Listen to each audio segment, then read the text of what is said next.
Study IQ IAS, अब तैयारी हुई अफोर्डेबल।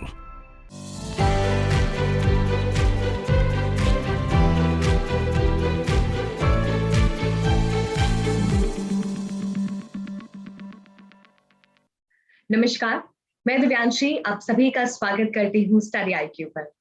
आज इस इंटरव्यू सेशन में हमारे साथ जुड़े हैं UPSC Indian forest service examination 2021 में ऑल इंडिया रैंक 87 हासिल करने वाले Padma Bhushan Shivaram Rajguru ji. Welcome sir to study IQ और बहुत ढेर सारी बधाई for clearing this examination, acing to the heights। Thank you so much Divyanshi. तो मैं चाहती हूँ हम आपकी जर्नी के बारे में बात करेंगे, लेकिन उससे पहले अगर आप थोड़ा सा अपने बारे में बता दें, what has been your background and why did you choose to come to the service? सबसे पहले मैं सबको नमस्कार करना चाहता हूँ। I am from Maharashtra, I am from Parbhani district. It is located in central Maharashtra and it is one of the severely drought affected area in Maharashtra. My background is I completed my BTech in mechanical engineering from Walchand College of Engineering, Sangli. तो उसके बाद मैंने 1.5 साल private में job किया। मैं south India में based था डिस्ट्रीब्यूशन सेल्स में। तो सिविल सर्विसेज का मुझे बचपन से ही बहुत अट्रैक्शन रहा है, क्योंकि मैं जिस जगह से आता हूँ वहाँ पे मैंने ऐसे कम रोल मॉडल्स देखे थे मेरे लाइफ में जो प्राइवेट जॉब से निकल कर आते थे। मैं हमारे स्कूल्स में भी बहुत बार DYSPs या डिस्ट्रिक्ट कलेक्टर्स जो होते थे वो प्राइज डिस्ट्रीब्यूशन सेरेमनी के लिए आते थे। तो वो एक नेचुरल अट्रैक्शन, एक डेमोन्स्ट्रेशन इफेक्ट था। तो इसी वजह से मैंने सिविल सर्विसेज के लिए जाने का सोचा। और बाद में फिर मैंने पहले 4 अटेम्प्ट में तो मेरा प्रीलिम्स एग्जाम ही क्लियर नहीं हुआ। तो साथ साथ मैंने प्लान बी भी स्टार्ट किया था। मैंने 2020 में central arm police forces examination दिया। उसमें मुझे ऑल इंडिया रैंक 38 मिला और अभी मुझे CISF अलॉकेट हो चुका है।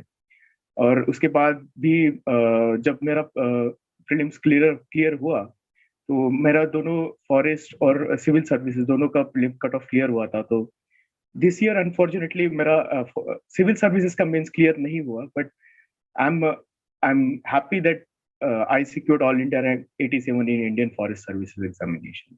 सर, आपने जैसे बताया कि आप मैकेनिकल इंजीनियर हैं, आपने 1.5 साल you worked also in a firm and उसके बाद आपने सोचा सिविल सर्विसेज के लिए आना है, प्रिपरेशन करना। It's a very very strong and a difficult step to leave what you have, the opportunity that you have and to prepare something which is passion and yet is unpredictable.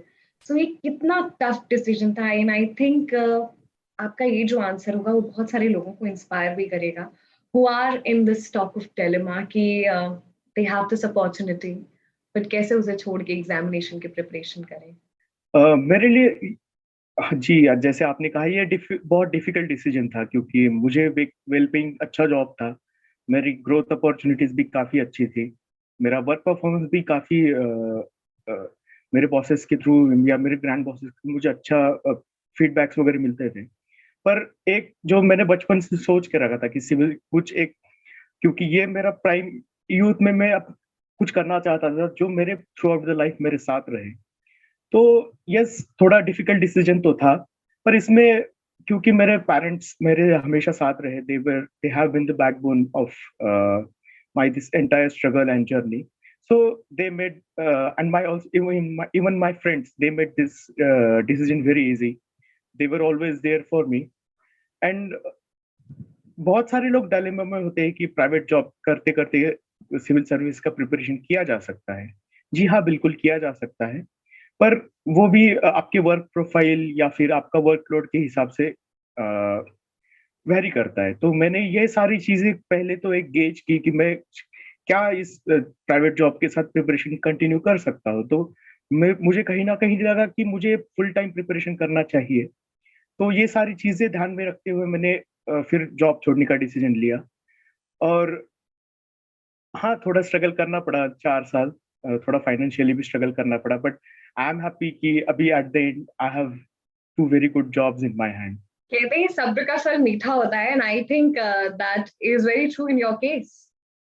Yes, सब्र के फल का diet अभी खत्म हो रहा है, तो आई एम वेरी हैप्पी। तो पद्म भूषण आपने जैसे बताया कि एग्जामिनेशन थोड़ा सा एक टफ स्टेज होता है, नो ओके, पद्म भूषण जैसे आपने बताया कि थोड़ा सा टफ डिसीजन होता है because you are coming for an examination which requires a lot of patience, perseverance. It requires a lot of you. तो यस उसके बाद प्रिपरेशन करना and finally getting into the list is definitely remarkable. अब थोड़ा सा preparation पे आते हैं। इंडियन फॉरेस्ट सर्विस प्रीलिम से शुरुआत करते हैं, कट ऑफ हाई जाता है as compare to CSC. Yes. कैसे प्रिपरेशन करनी है, किन मेजर पॉइंट्स पे ध्यान देना है ताकि you are in that cut off? Divyanshi, जैसे आपने कहा कि इसका कट ऑफ थोड़ा सिविल सर्विसेज के कट ऑफ से थोड़ा हाई जाता है, तो प्रीलिम्स के लिए मैं यही बोलूंगा कि अ, थोड़ा रिस्क टेकिंग एबिलिटी यहाँ पे हेल्प करती है, क्योंकि usually with a good preparation and good understanding of the subjects, आप प्री का जो सिविल सर्विसेज का कट ऑफ है वो इजीली आप क्लियर कर सकते हो। पर फॉरेस्ट के लिए मुझे लगता है कि थोड़ा जो मुझे मेरे लिए वर्क किया वो था थोड़ा रिस्क टेकिंग बिहेवियर। तो विद एक दो चार या पांच क्वेश्चन एक्स्ट्रा अगर अटेम्प्ट रिस्क के साथ किए जाए और वो अगर सही आ जाते हैं तो फॉरेस्ट का कट ऑफ इजीली क्लियर हो सकता है। और ऐसा भी नहीं है कि even with good preparation and lesser risk भी फॉरेस्ट का कट ऑफ क्लियर किया जा सकता है। तो उसके लिए पहला बात तो है कि कन्विक्शन होना चाहिए, हम जो आंसर्स लिख रहे हैं या फिर जो टिक कर रहे हैं। और दूसरा है कि सी सेट, जैसे लास्ट 3 साल से सी सेट का काफी एक सी सेट को एक मॉन्स्टर बनाया गया है। काफी लोग फेल भी हो रहे हैं, मैं भी एक बार सी सेट में फेल हुआ। तो वही है कि अगर आप कट ऑफ क्लियर कर रहे हो तो मेक श्योर कि सी सेट आप क्लियर कर रहे हो। और दूसरा है कि थोड़ा रिस्क टेकिंग बिहेवियर आपको इस एग्जाम में लाना पड़ेगा। So I think the process, I think every aspirant who is preparing for this examination और थोड़ा सा ये माइंड में है कि फॉरेस्ट का भी कट ऑफ क्लियर करना है, तो रिस्क टेकिंग एबिलिटी बहुत इंपॉर्टेंट है। बट ये फैक्टर कैसे डेवलप करना है अपनी पूरी जर्नी में?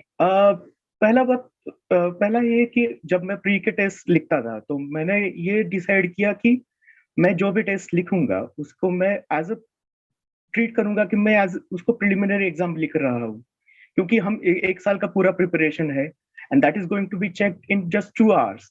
सो द प्रेशर काफी इमेंस होता है। तो मैंने मेरे माइंड को ट्रेन किया कि मैं ये रिस्क मतलब प्रेशर सिचुएशन में मैं क्रम्बल ना हूँ।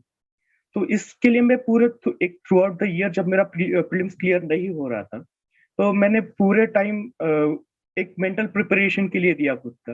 बाकी ये किया कि जो मेरे कॉन्सेप्ट्स है मैं उनको अच्छे से ब्रशअप्स करूँ, हर एक कॉन्सेप्ट मुझे अच्छे से पता हो। जो स्पेशली करंट अफेयर्स मैंने through out the year current affairs पढ़ा, खुद से नोट्स बनाए। इसी वजह से I could clear forest cut of. और एक बात है कि जैसे मैंने अभी बोला कि पूरे साल की प्रिपरेशन तुम्हारी 2 घंटे में चेक हो रही है, तो एक मेंटली प्रिपेयर्ड होना इस चीज के लिए काफी जरूरी होता है। और ये कि एलिमिनेशन टेक्निक्स जैसे यूज होती है एग्जाम्स में, तो उसके लिए आपको पहले से ही आपको परम्यूटेशन कॉम्बिनेशंस करके रखने होंगे सारे एस्पिरेंट्स को, मैं यही बोलूंगा। क्योंकि डायरेक्टली अगर एग्जाम में जाके आप कोई ट्रिक या परम्यूटेशन कॉम्बिनेशन यूज कर रहे हो तो वो शायद बेनिफिशियल नहीं होगा या फिर बैकफायर भी कर सकता है। तो थ्रू आउट द ईयर सारे जो फिल्म्स में स्ट्रगल कर रहे हैं उनको मैं यही बोलूंगा कि थ्रू आउट द ईयर खुद के माइंड को ऐसे ट्रेन करे 2 घंटे के लिए कि वो जाके उस सिचुएशन में जाके तुम प्रेशर सिचुएशन में कम्बल ना हो। तो मैं यही बोलना चाहूंगा सारे एस्पिरेंट्स को। प्रीलिम्स के लिए एक इंपॉर्टेंट पॉइंट हम डिस्कस करते हैं कि आपकी हॉरिजॉन्टल और वर्टिकल लेवल ऑफ एनालिसिस में बहुत अच्छा बैलेंस होना चाहिए। कंसेप्चुअल क्लैरिटी एक बहुत इंपॉर्टेंट चीज आ जाती है, and when you are going for a forest cut off तो कंसेप्ट्स का ही खेल है, एलिमिनेशन का खेल है। तो आई थिंक मैं चाहूंगी कि प्रीलिम्स को आप थोड़ा सा और डेप्थ में बताएं कि क्वेश्चन को किस तरीके से प्रिपेयर करना है, कॉन्सेप्ट्स को किस तरीके से प्रिपेयर करना है, फाउंडेशन किस प्रकार बनानी है। देखिए, पहली बात तो मैं फाउंडेशन के बारे में बात करूंगा। फाउंडेशन जो भी बेसिक किताबें अवेलेबल है मार्केट में, मैं बोलूंगा कि फाउंडेशन डेवलप करने के लिए आप खुद से नोट्स बनाएं और एक ही जो सोर्स आपने रखा हुआ है उसको आप बार बार रिवाइज करते रहें। क्योंकि इसी वजह से एक कॉन्सेप्चुअल क्लैरिटी माइंड में आपकी डेवलप होगी। और अब अगर अगर आप कोई चीज बार बार पढ़ते हो तो एक पिक्टोग्राफिक अपने नोट से खुद से पढ़ते हो तो एक पिक्टोग्राफिक मेमोरी अपने माइंड में बन जाती है। तो ये तो हो गया फाउंडेशन का। जैसे अभी हम मॉडर्न हिस्ट्री पढ़ते हैं तो मोस्टली क्वेश्चंस एक लिमिटेड एरिया से मॉडर्न हिस्ट्री से जो आते हैं, जैसे सारे एक्ट्स हो गए, कॉन्ग्रेसेशंस हो गए, पर्सनालिटीज हो गए। तो अगर हम नोट्स इस एक प्रॉपर फॉर्मेट में बना के रखते हैं सारे, तो एक तो पहली बात एग्जाम के पहले वो उनको रिवाइज करना बहुत इजी हो जाता है। दूसरी बात रही कॉन्सेप्चुअल क्लैरिटी की। जैसे पॉलिटी का सब्जेक्ट हम देखते हैं, तो पॉलिटी में जैसे प्लेन रीडिंग करने से कुछ ज्यादा फायदा नहीं होगा मेरे हिसाब से। तो लक्ष्मीकांत हम अगर बार बार पढ़ते हैं, एक बेयर कॉन्स्टिट्यूशन हम अगर साथ में रखते हैं, जो पीएम बख्शी का एक बुक आता है, हैंडबुक ऑफ इंडियन कॉन्स्टिट्यूशन, तो इन चीजों से एक कॉन्सेप्चुअल क्लैरिटी डेवलप होगी। जैसे एनवायरनमेंट का हो गया, अब एनवायरनमेंट सभी पढ़ते हैं, ग्राउंड लेवल ओजोन सारे लोग पढ़ते हैं, पर usually UPSC it goes beyond what is given in the book. It is given in the books but it is not implicit, it is implicitly mentioned. तो जैसे इस बार फिल्म्स में क्वेश्चन आया था कि वेटलैंड्स पे क्वेश्चन आया था कि wetlands are the kidneys of earth. तो काफी अगर कॉन्सेप्चुअल क्लियरिटी तुम्हारा वेटलैंड्स का अगर फंक्शन तुम्हारा क्लियर है तो उसी टाइम तुम ऐसे क्वेश्चंस को टैकल कर पाओगे।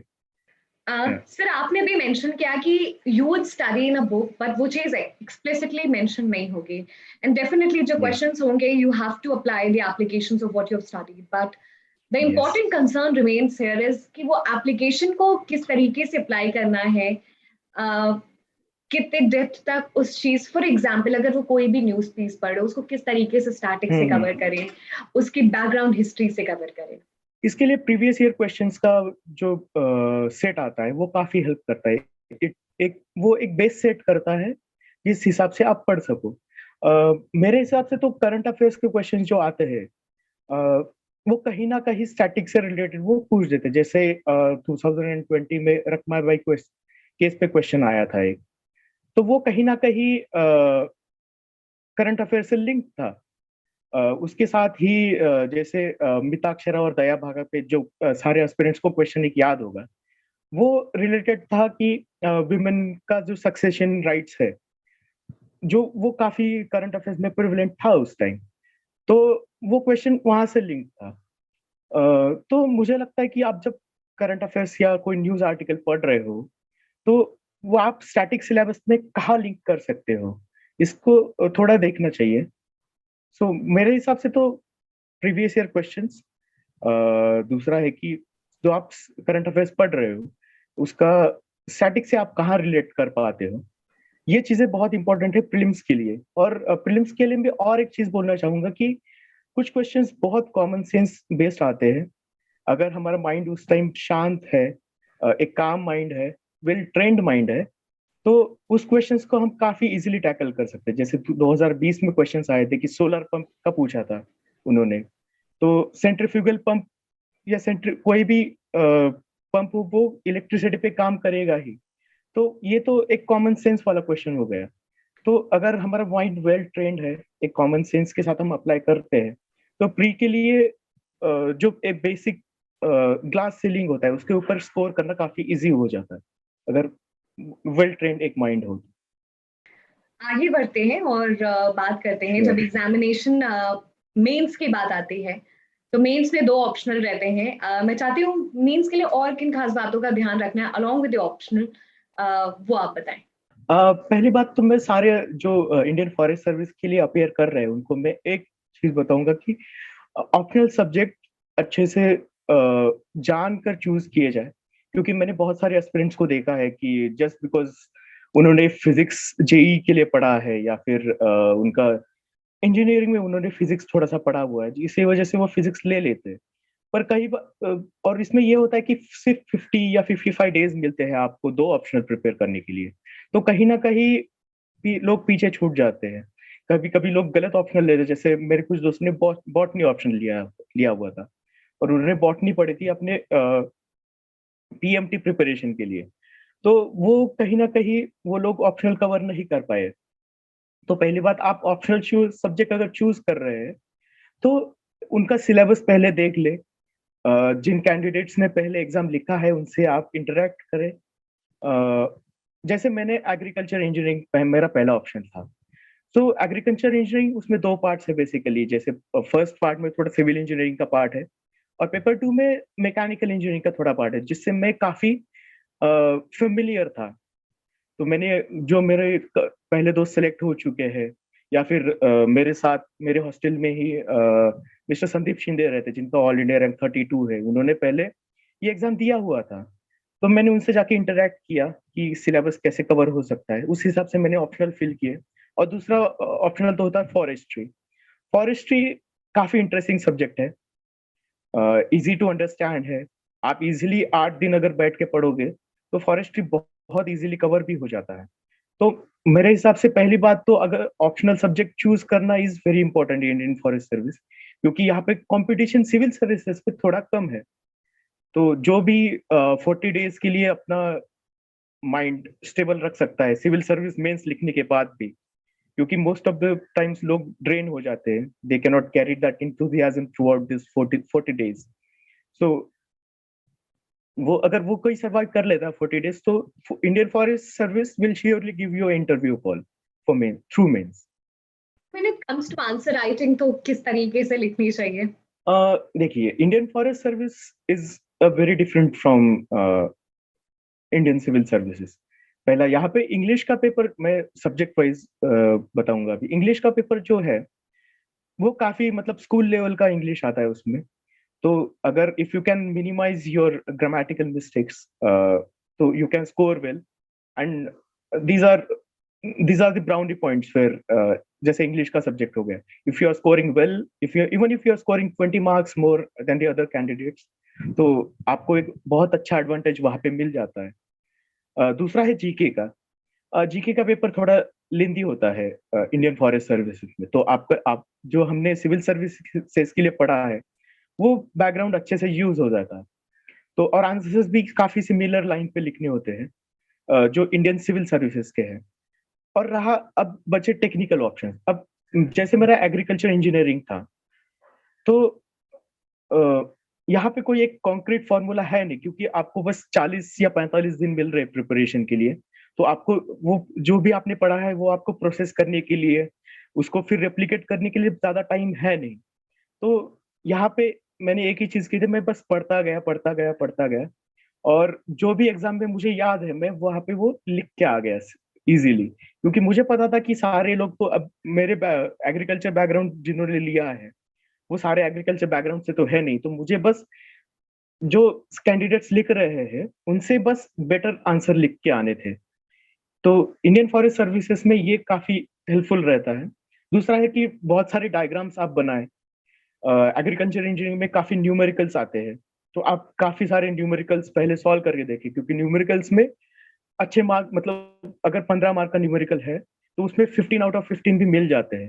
And considering it is a technical subject, तो फॉरेस्ट का मार्किंग स्कीम भी थोड़ा अलग होता है। If you are writing a good answer in Indian forest service of your optional, तो इंडियन सिविल सर्विस में you will after out of 15 you will get 7 or 8 marks, but if you write a good answer you will get 12 or 13 marks very easily. So this is the thing, this is the difference between Indian civil service and Indian forest services. And regarding forestry, as I have told, forestry is a very interesting subject. इसमें काफी सारा जो syllabus है वो environment से कहीं ना कहीं रिलेटेड है। काफी नई चीजें सीखने को भी मिलती है जो इजीली आप ग्रास्प कर सकते हो। जो इवन दो मेरा बॉटनी या बायोलॉजी बैकग्राउंड नहीं है, तो मुझे भी ये काफी इजी लगा पढ़ने के लिए। तो वही है कि बहुत सारे डायग्राम्स आप बनाएं, अच्छे से पॉइंट स्ट्रक्चर करें। तो ये बस बेसिक चीजें अगर कोई भी फॉलो करता है और थ्रू आउट द 40 डेज का जो टाइम मिलता है उसमें अगर आप कोई भी पढ़ने का ट्राई करता है, तो इंडियन फॉरेस्ट सर्विस का इंटरव्यू कॉल लाना बहुत इजी है compare to Indian civil services. Sir, किस तरीके से स्टडी आईक्यू आपकी जर्नी में साथ रहा है? स्टडी आईक्यू, पहले बात तो कि जब मैं कभी भी न्यूज़पेपर कवर नहीं कर पाता, तो आपका एक डेली न्यूज़ एनालिसिस का पार्ट आता है स्टडी आईक्यू का, वो मुझे काफ़ी हेल्प किया। दूसरा बात है कि जब मैं सीएपीएफ का इंटरव्यू दे रहा था, तो उस टाइम मुझे एक कुछ गैप थे इंटरनल सिक्योरिटी के लिए, तो आपकी काफ़ी इंटरनल सिक्योरिटी के काफ़ी अच्छे लेक्चर्स अवेलेबल है स्टडी आईक्यू पे। और तीसरा है कि इंटरनेशनल रिलेशंस, कभी-कभी हम आउट ऑफ टच हो जाते हैं, न्यूज़पेपर डेली नहीं पढ़ पाते। तो स्टडी आईक्यू पे मुझे मुझे लगता है कि काफ़ी अच्छे से और कॉम्प्रिहेंसिवली हर एक इंटरनेशनल रिलेशन का पार्ट बहुत अच्छे से कवर किया गया है।